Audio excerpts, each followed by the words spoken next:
Prima opera della cosiddetta trilogia popolare di Giuseppe Verdi, con le altrettanto fortunate Il Trovatore e La Traviata, il Rigoletto esordì alla Fenice di Venezia l'11 marzo 1851 dopo alcune vicissitudini con la censura.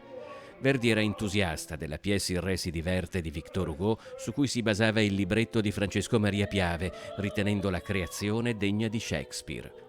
160 anni dopo la prima, il Rigoletto arriva per la prima volta in Laguna nell'allestimento che Damiano Micheletto realizzò nel 2017 per l'Opera Nazionale di Amsterdam.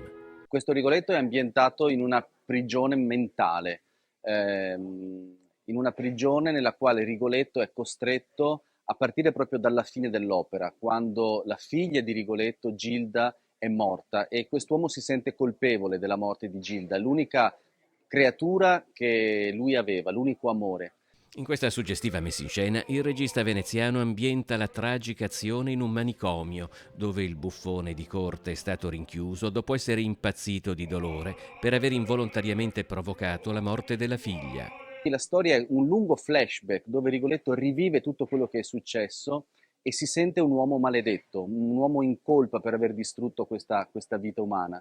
E il tema della maledizione è proprio il tema originale dell'opera di Verdi, tanto è vero che doveva essere quasi il titolo a cui si pensava all'inizio, la maledizione.